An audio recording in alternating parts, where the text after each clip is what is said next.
Before you read the story, is there something that you wish for? What is it? Do you pray for it?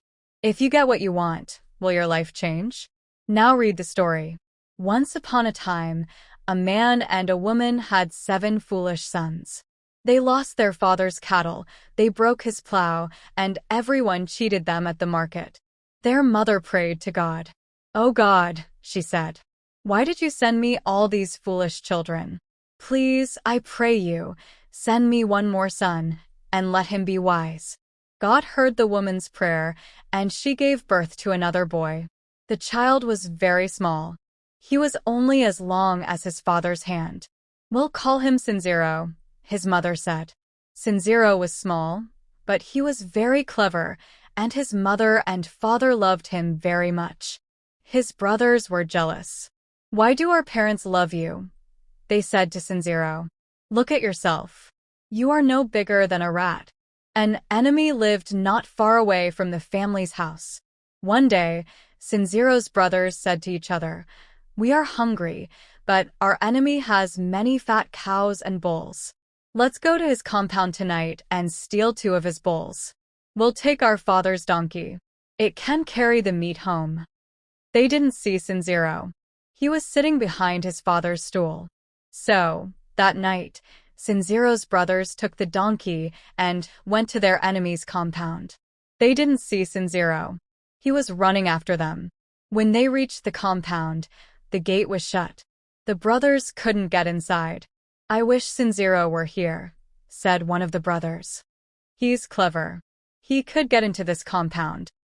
"But Sinziro is at home, with our mother and father," another brother said. They didn't see Sinziro. He was hiding behind a stone. "I'm not at home, brothers. I'm here," he said. "And I know what to do. Stay here.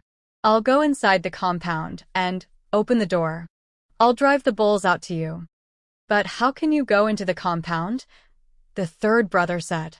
"The door is locked." Sinziro laughed. "There's a door for me," he said. "Look down there." His brothers looked. There was a small hole in the fence beside the door. It was only big enough for a cat, but it was big enough for Sinziro. He ran through it easily. He climbed up to the door and opened it. Then he began to drive 2 fat bulls out of the compound. "Go on, my beautiful bulls. Go out," he cried. The brother's enemy was asleep in his house, but his dogs were awake. They heard Sinziro, and they began to bark. Their master woke up too. He ran out of his house. "Who's there in my compound?" he called out. "Who is stealing my cattle?" Sinziro pretended to be the man's servant. "Don't worry, sir," he called out. "Our 2 big bulls were lost, but I found them. I am bringing them back to you now." The owner was angry. "Don't make so much noise," he said. "We are trying to sleep in this house." He went back into his house and shut the door. Quietly, Sinziro drove the 2 bulls out of the compound. His brothers were very happy. "What beautiful fat bulls," they said.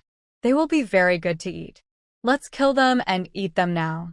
"No, no," said Sinziro. "Our enemy will hear us. He will come out again and catch us. Come on, brothers. We must take the bulls far away, across the river." So Sinziro and his brothers drove the bulls far away from the enemy's house. At last they came to the river. The 7 foolish brothers looked at the water and shook their heads. "We can't cross this river," they said to each other. "Perhaps it's deep. We can't swim. Where is Sinziro? He will know how to cross it." Sinziro was sitting on one of the bull's horns. "I am here, brothers," he said, "and I know what to do. Give me a rope." His brothers gave him a rope. Sinziro tied one end of the rope to the tree. Then he swam across the river and tied the other end to another tree. He called out to his brothers, "Hold the rope and walk across the river. You will be quite safe." So, one by one, his brothers held the rope and crossed the river, while the bulls swam in front of them. "We are far away from our enemy now," said Sinziro. "We can kill the bulls." The brothers killed the bulls. They cut them up and divided the meat into 7 parts. They took one part each. Wait, said Sinziro. Where's my share? The brothers laughed. Your share, they said. But you are too small.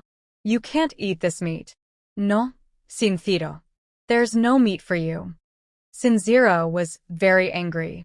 I'll punish my brothers for this, he thought. If you won't give me any meat, he said to them, at least give me the bladder of one of the bulls. His brothers laughed again. A bladder? No one wants to eat that, they said, and they threw it to Sinziro. Sinziro took the bladder and ran up a tree. He blew into it and tied up the hole. Now the bladder was like a ball. Sinziro took a stick from the tree, and he began to beat the bladder.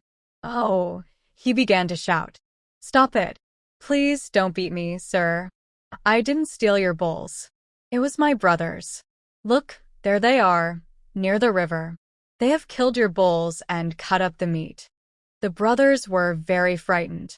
Our enemy has followed us, they cried. He will punish us. At once, they ran away. Sinziro came down from the tree. He was smiling.